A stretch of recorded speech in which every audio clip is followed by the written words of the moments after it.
श्री सीतारामचंद्र जी भगवान राम लक्ष्मण पण पधार्या अहींया ऋष्यमुख पर्वत ઉપર भगवान जो सत्संग में भगवान होवा छतांय सत्संग में जाय छे, कथा कीर्तन में भगवान पण जाय छे।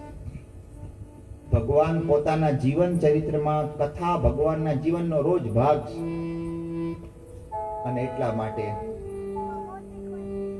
સુગ્રીવ અહીં ઋષ્યમુખ પર્વત ઉપર રહે છે। वाली अहीं आवतो नथी अने आजे भगवान ने आ बधी वात करी। भगवान ने कहे भगवान मारे तमारुं पारखुं लेवुं छे के तमे वात तो करी तमे वाली मारशो पण तमारामां कई जोर छे खरुं? जोजो पारखा लेवाय, भगवान ना पारखा लेवाय छे। घणा एने कहेता के जाओ आ माराथी पार पड़ी जईशे, पण घणाने भरोसो न थतो ई के एम तमे कोण मानी न लઉં કે मैं કેટલાય આગળ હું જી આવ્યો મારું કામ નથી થયું એટલે તમારે પારખું દેવું પડે। હું કહું ઈ હું જે એંધાણ કહું ઈ એંધાણ તો હું કઈ સમજુ।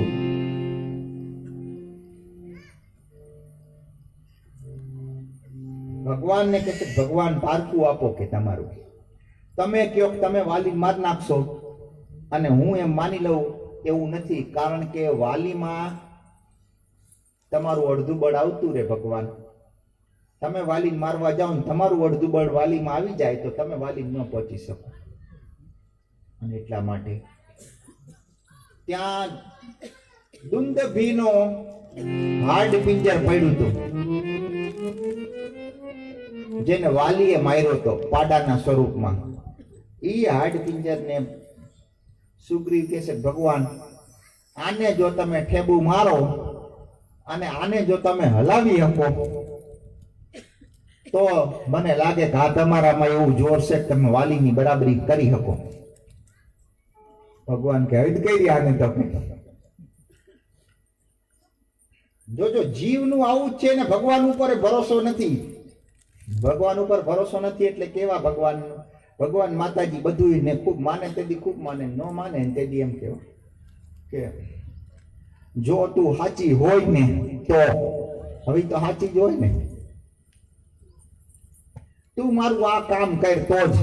ઘણા તો હનુમાનજી ને કહો તને ટબુડી તેલ તો જ ચડાવું શનિવારે શનિવારે જો તું મારું આ કામ કર। મારા છોકરાના હાથ પણ હાટા થાય તો જ તને ટબુડી તેલ ચડાવું। વિચાર કરો, કઈક તો વિચાર કરો।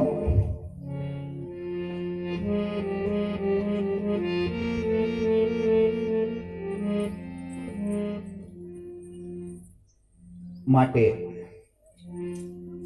આ ભગવાનને લઈ ગયો છે સુગ્રીવ, ઓલું હાડ પિંજર પડ્યું છે ત્યાં। ભગવાને એ હાડ પિંજરને પોતાના પગથી એક ઠેબુ માર્યું અને 100 યોજન આગળ જઈને પડ્યું છે।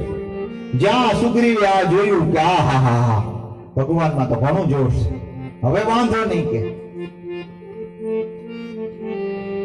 હવે ભગવાન વાંધો નહીં કે હવે તમે વાલી મારી શકો એવું મને લાગે છે।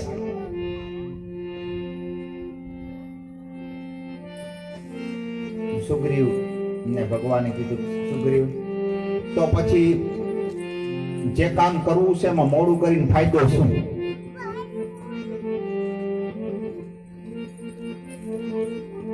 જે કામ કરવું છે એમાં મોડું કરીને ફાયદો શું?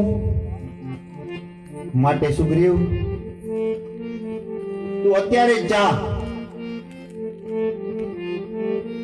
અને વાલીને લલકાર। હું જઉં ભગવાન વાલીને લલકારું, વાલી મને મારી મારીને તોડી નાખશે। જેને માર ખાધો હોય ને એને ખબર છે કે માર કેવો હોય। અને જેને ભગવાનને કહેશે ભગવાન તમે કોઈ દી વાલીનો માર ખાધો છે ખરો?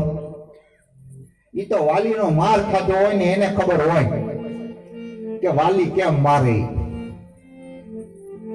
ભગવાન મારે ન જાવું કે ભગવાને સુગ્રીવને હિંમત આપી કે જા કે આ વાલી ગયો કિષ્કિંધાના દરવાજે। સુગ્રીવ ગયો કિષ્કિંધાના દરવાજે। જોજો બે જોડિયા ભાઈ છે, એમાં વાલી મોટો છે સુગ્રીવ નાનો છે, બે જોડિયા ભાઈ છે। એ બેયને ઓળખવા સહેલા નથી। અને સુગ્રીવે વાલીને લલકાર્યા છે.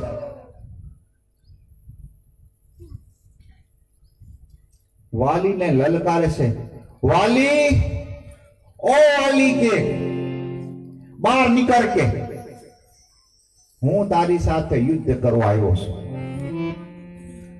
વાલીએ જોયું કે આ સુગ્રીવ ક્યાંથી આનો દીવ ઉઠો છે.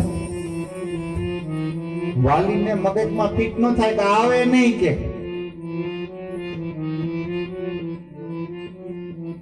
આવ્યો કેવી રીતે કે એ વખતે વાલીની પત્ની તારાએ વાલીને અટકાવ્યો છે.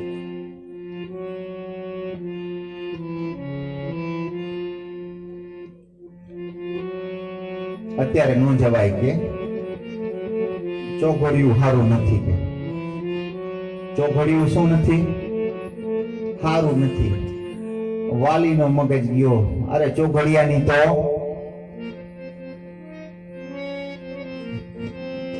ભગવાનને કહેશે, ભગવાન તમે છો ને?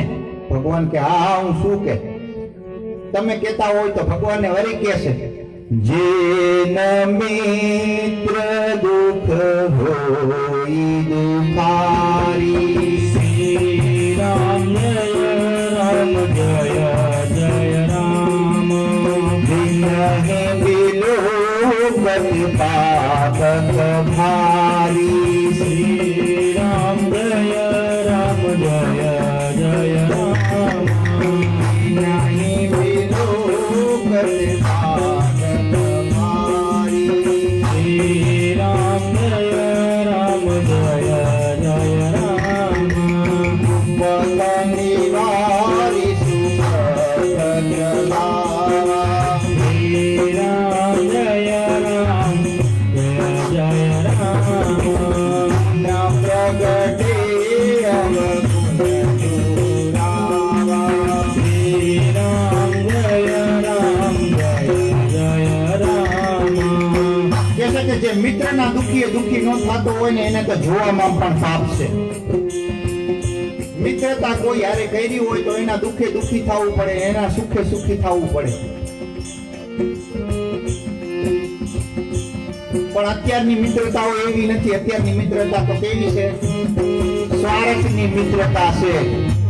જ્યાં સુધી સારું હોય ત્યાં સુધી બધું સારું બકતા, અને સારું ન હોય તેથી નહીં બકતા. જે મનુષ્યને મિત્ર તો એને કહેવાય જે ખોટા માર્ગેથી એને સાચા માર્ગે લઈ જાય, એના અવગુણને ઢાંકી દે. એના અવગુણ હોય તો કોઈ દી એના અવગુણ વિશે બોલે નહીં ક્યાંય બહાર, એને મિત્ર કહેવાય. તારા સુગ્રીવને વાલીને ના પાડે છે કે અત્યારે ન જવાય, કારણ કે સેવક સુખ જહ. સેવક જેને સેવા કરવી છે ને એને આરામ કરવાની, સુખની ઈચ્છા રખાય નહીં. સેવા કરવી હોય તો દુઃખ પણ સહન કરવું પડે.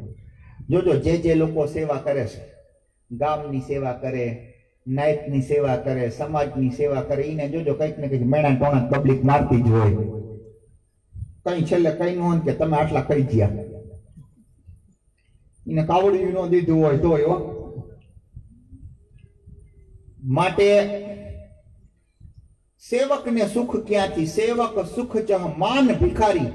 એક તો ભીખ માંગવા નીકળવું, કોકના બાયણે ઊભું રહેવું અને કઈક કંઈક આપો જો તો અન્યાય એમ કઈક મારું આટલું માન. તો ભિખારીને કોઈ દી માન મળે ખરું? સેવકને સુખ ન મળે, ભિખારીને માન ન મળે. ત્યારે લોભિયો રાજા અને કુલક્ષણા નારી, સુન સુગ્રીવ શૂલ સમચારી, આ બધા સૂળની ઘોણે કાળજામાં ખૂંચે છે. એનાથી માણસ દુખિત થાય છે. માટે તું જરાય ચિંતા ન કર. સુગ્રીવ ભગવાનને પૂછે છે, ભગવાન તમે છો ને? સખા સોચ બલ ત્યાગહુ મોરે, સબ વિધિ ઘટબ કાજમય તોરે. હું તારું બધું કામ કરી નાખીશ, તું ચિંતા ન કર. હવે તું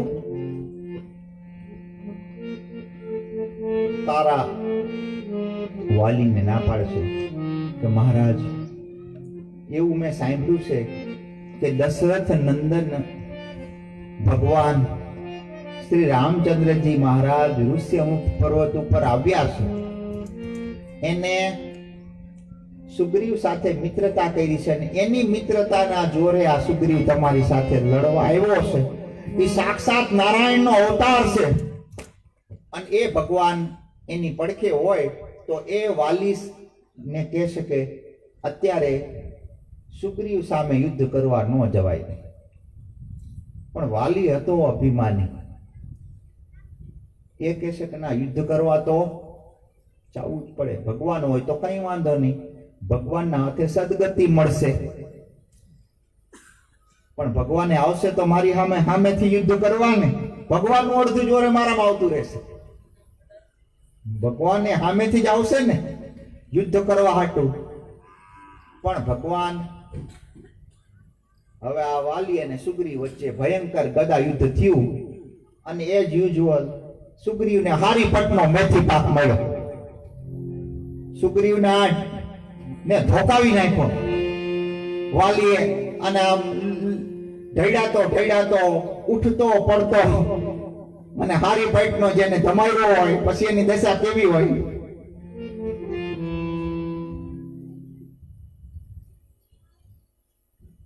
અને હારી પેટનો મેથી પાક મળ્યો. અને શિયાળામાં તો આમ તો ઘરે માણા નથી મેથી પાક બનાવતા, ઈને મેથી પાક જ કહેવાય હો. પણ આ મેથી પાક ઈ નહોતો. કયો હતો? ઓલો ઠમઠોરે ને ઈ.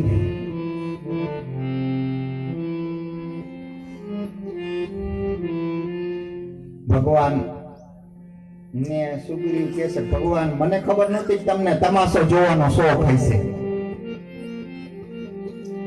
ભગવાન તમને તમાશો જોવાનો શોખ હોય તો પેલા કેવું તું, આવી રીતે મારા ઢીંડા ભંગાવી નાખ્યા કે આ જો કે કેવી ગદા મારી અહીં દુખે છે કે. સુગ્રીવ ને કહે ભગવાન કે અહીં આવો. ભગવાને પોતે જ્યાં જ્યાં વાલીએ માર્યું છે ત્યાં બધે હાથ મૂક્યો અને જ્યાં ભગવાનનો સ્પર્શ થયો દુખાવો બધો બંધ થઈ ગયો. સુગ્રીવને બધું મટી ગયું બધું. તો કે હા, ભગવાન બધી પીડા વહી ગઈ કે આ તમારા હાથમાં કઈક જાદુ છે કે. ભગવાન કે જાદુ કઈ નથી કે, મટી ગયું ને તને. તો કે હા, પણ હવે પાછો જાત, હવે ન જવું, પાછું જવાતું હોય છે કે. ભગવાને એક તુલસીની માળા લીધી અને સુગ્રીવને કીધું કાલે પહેરી લે. મેલી કંઠ સુમન કે માલા, આ પોતાની નિશાની આપી, તું મારો ભગત છે. આ તેદીથી જ આ નિશાની દેવા માંડ્યા. આ નિશાની કેદીથી દેવાણી? તેદીથી જ. પોતાના આશ્રિતને એનું કોઈ નામ ન લે, એને કોઈ યમરાજા કે કોઈ યમના દૂતો એને મારે નહીં, એને પીડા ન પહોંચાડે, એટલે ગળામાં આ કંઠી પહેરાવાનો રિવાજ આવ્યો. ભગવાને સૌથી પહેલી કંઠી કોને પહેરી? સુગ્રીવે. એને યમના દૂતો મારે નહીં, યમરાજાના દૂતો એને લેવા ન આવે, એને અડી ન હકે, કારણ કે એને અડે તો એને ખબર પડે કે ભગવાન મારશે. જેવી રીતે સુગ્રીવ હાટું થઈ અને વાલીને માર્યો તો એવી જ રીતે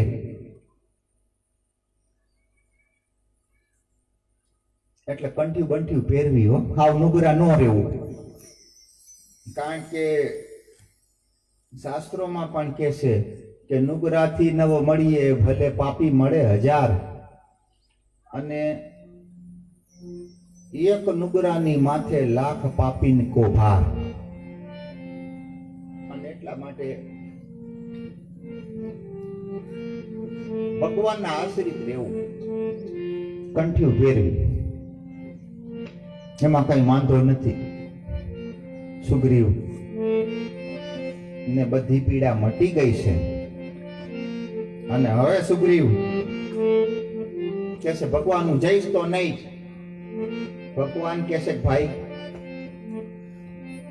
મેં તને કેમ બાણ નો માર્યું, મેં વાલીને કેમ બાણ નો માર્યું એની હું તને વાત કરું. વાલી એમને મરે નહીં કે તક્ષક નાગ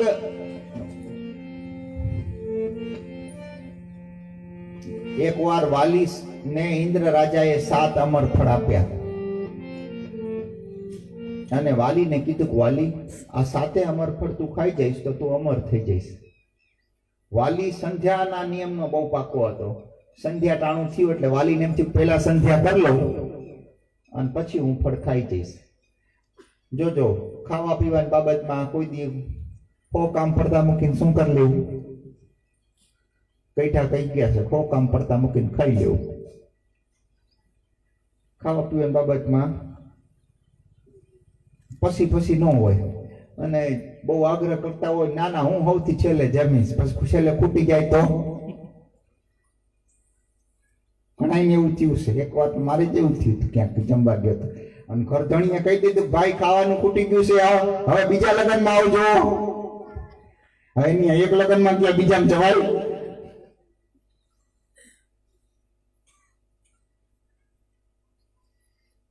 માટે સુગ્રીવ ભગવાન કહે છે કે ઈ વાલી જ્યારે સંધ્યા કરી રહ્યો હતો એ વખતે અહીંયા તક્ષક નામનો નાગ આવીને 7 અમર ફળ ખાઈ ગયો.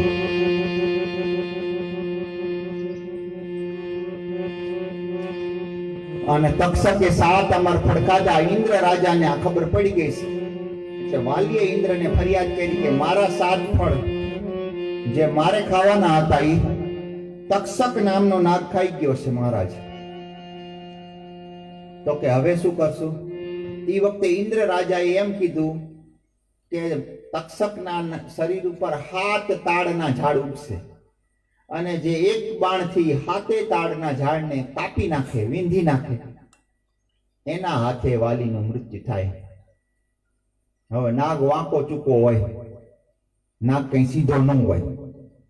એટલે ભગવાન કે ઈ હું તક્ષકના શરીર ઉપર ઉગેલા 7 તાડના ઝાડ કાપવા ગયો હતો. હવે ઈ તક્ષકના શરીર ઉપર ઉગેલા 7 ઝાડ કેવી રીતે કાપવા? ભગવાન વિચાર્યું કે આ તો વાંકા ચૂકાશ, એક બાણથી તો આ કપાય નહીં, એક બાણથી જો ન કપાય તો કામ ન થાય. એટલે ભગવાને નાગનું પૂંછડું દબાવ્યું. જ્યાં નાગનું પૂંછડું દબાવ્યું છે નાગ સીધો થયો અને એટલી જ વાર આંખના ભટકારામાં ભગવાને બાણ મારી દીધું અને 7 તાડના ઝાડ કપાઈ ગયા.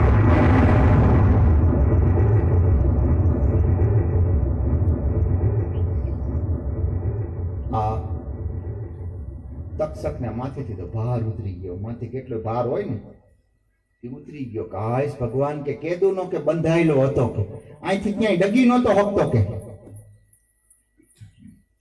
હવે કે માંડ કે હાશકારો થયો, વજન વયો ગયો બધો માથેથી કે અને કે હવે તો કે હવે તમે કયો ઈ કરું કે તમારી કઈક સેવાનો અવસર આપો.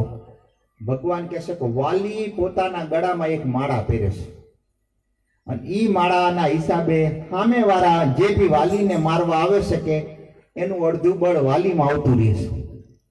ઈ માળા તું લેતો આવ.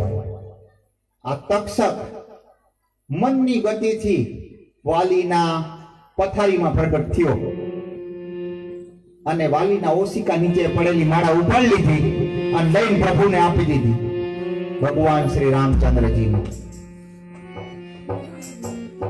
જોજો આ ઈ તક્ષક છે જે પરીક્ષિત રાજાને દંશ આપે છે પણ ભગવાન રામની સેવા કરે છે. આ તક્ષક એક અમર નાગ છે અને તક્ષકને અમરતાનું વરદાન છે. 9 નાગ અમર હોય છે અને એમાંથી એ તક્ષક બહુ ભયંકર નાગ છે. તક્ષકનો કઈડો હોય ને જેને તક્ષક કઈડે એ બળીને ભસ્મ જ થઈ જાય એવો તક્ષકનો દંશ હતો. અને આ તક્ષકે ભગવાન શ્રી રામચંદ્રજીના શ્રી ચરણોમાં દંડવત પ્રણામ કર્યા અને તક્ષક એ હાર ભગવાનને આપીને ત્યાંથી રવાના થયો. આ બાજુ ભગવાને હવે સુગ્રીવને કીધું સુગ્રીવ હવે તું જા કે બધું કામ થઈ ગયું. એમને વાલી વધ નહોતો થયો.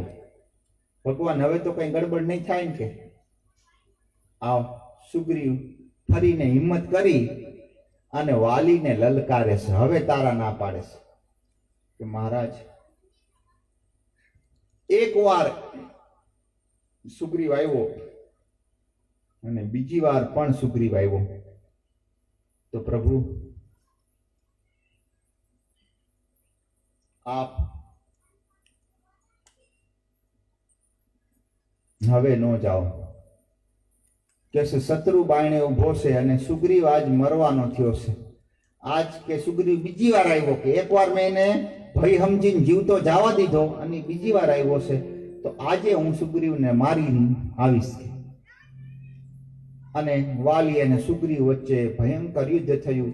એ વખતે ઝાડના પાછળથી છુપાઈને પારધીની ઘોડે ભગવાન શ્રી રામચંદ્રજીએ એક બાણ છોડ્યું છે અને એ બાણ જઈ વાલીના કાળજામાં વાગ્યું. વાલી પૃથ્વી ઉપર ઢળી પડ્યો છે. જૈન જોવે છે કરે મને કોને માર્યો, શું કામ માર્યો? અને ત્યાં તો ભગવાન પ્રગટ થયા. ભગવાનને કહે ભગવાન તમે મને માર્યો? ભગવાન મેં તો સાંભળ્યું તો કે તમારો અવતાર તો પૃથ્વીનો ભાર ઉતારવા માટે થયો છે ને તમે તો ભગવાન છો. ભગવાનને તો બધું કામ ન્યાયથી હોય કે, અને ભગવાનને તો સબ સરખા હોય. ઈ પણ મેં સાંભળ્યું છે. ભગવાનને તો સબ સરખા જ હોય ને. ભગવાનને કઈ ખારું મોરું કરાય છે? ભગવાનને ભેદભાવ કરાય ખરા? ભગવાનને ઘરે કઈ ભેદભાવ હોય ખરો? માટે તો ભગવાન એવો તે મારો કયો અવગુણ અને સુગ્રીવનો એવો તે કયો ગુણ કે તમે સુગ્રીવના પડખે ચડ્યા? મેં બૈરી, હું તમારો વેરી થઈ ગયો અને સુગ્રીવ તમને વાલો થઈ ગયો. મારો એક તો અવગુણ કયો? અવગુણ કવન નાથ મોહી મારા. મારો એક અવગુણ કયો જે અવગુણથી તમે મને માર્યો? એ વખતે ભગવાન કહે છે અનુજ વધુ ભગની સુતનારી. નાના ભાઈની સ્ત્રી બેન પોતાના પુત્રની પુત્રવધુ 69 કન્યા સમયે ચારી બધાઈને પોતાની દીકરી માનવી. ઇનહી કુદ્રષ્ટિ વિલોકહી જેહી. એના ઉપર કુદ્રષ્ટિ જે કરે તાહી વધે કછું પાપ ન હોય. એને મારવામાં કઈ પાપ નથી. પણ કે ભગવાન મેં ઈ ક્યાં કર્યું છે? અમારા બે ભાઈનો ડખો અમારા બે ભાઈનો. એમાં ઘરના બૈરાઓને તો કઈ લેવા દેવા હોય નહીં. એટલે સુગ્રીવ જ્યાં ત્યાં રખડી ખાય. કારણ કે એ પુરુષ માણસ છે. પણ સુગ્રીવની ઘરવાળી ક્યાં રખડે? એટલે મેં ખાલી સુગ્રીવને કાઢી મૂક્યો છે. સુગ્રીવના બૈરા છોકરાને કાઢી મૂક્યા નથી. એને માન સન્માન પૂર્વક એમના મહેલમાં રહેવા દીધા છે. અને એનું માન સન્માન જેટલું પહેલા હતું એટલું આજે છે. ભગવાન મેં સુગ્રીવની પત્ની ઉપર કોઈ દિવસ કુદ્રષ્ટિ કરી નથી. એટલે ભગવાન જે આ તમે મારા ઉપર આરોપ મૂકો છો એ ખોટો છે. ત્યારે ભગવાને બીજી વસ્તુ કીધું કે તે તારી બૈરીનું નો માન્યું કે તારી ઘરવાળીએ તને ના પાડી હતી ને કે તું યુદ્ધ કરવા ન જા. કેમ આવ્યું? તો કે ભગવાનની બૈરાવનું તમારા ઘરમાં હાલતું હોય છે. તમારા બાપાએ પોતાની ઘરવાળીનું માની અને તમારા જેવા દીકરાને 14 વર્ષ વનમાં કાઢી મૂક્યા. ભગવાને ત્રીજો તર્ક મૂક્યો મમ ભુજ બલ આશ્રિત જાણી. જે મારો સેવક થયો છે એવા સુગ્રીવને તે માર્યો. એવા સુગ્રીવને તો કે માર્યો ખરો, પણ ઈ પેલા બાજવા કોણ આવ્યું હતું? મારા બાયણે. હું એના બાયણે ગયો તો કે મારા બાયણે આવ્યો હતો?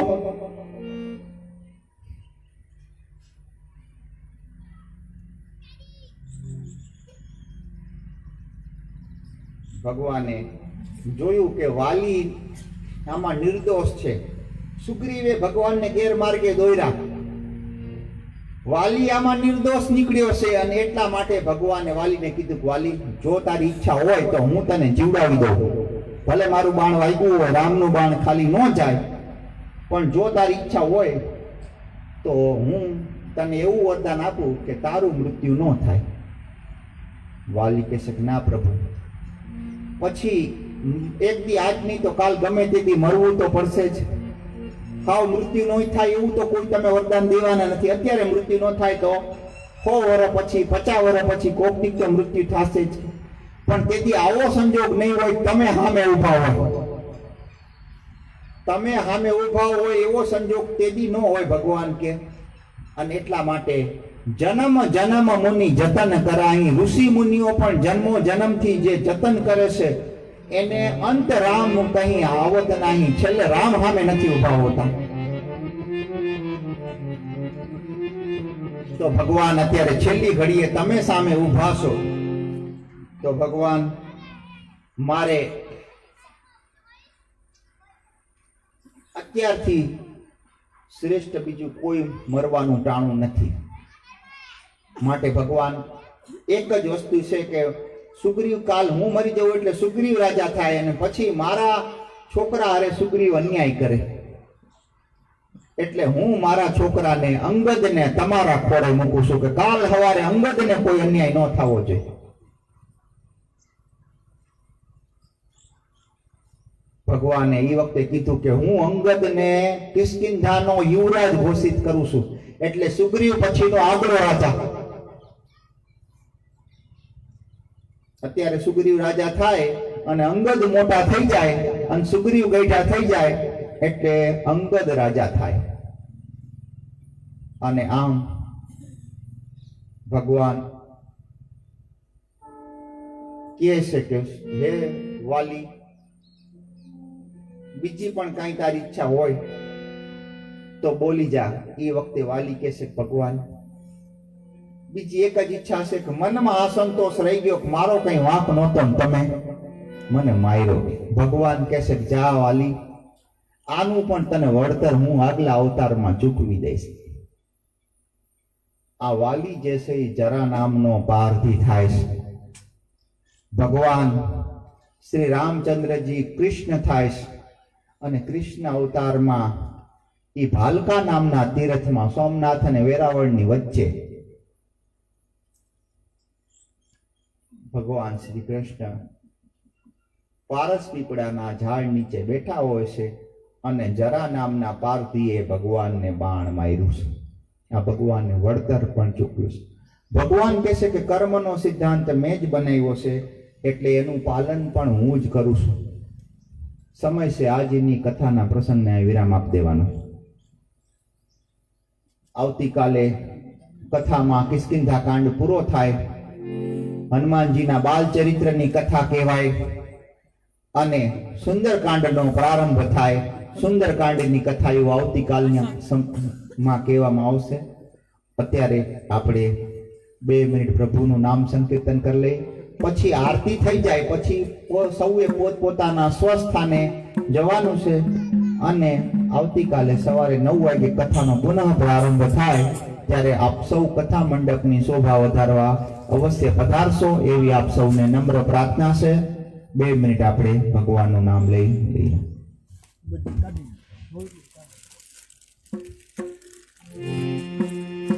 શ્રી રામ જય રામ જય જય રામ.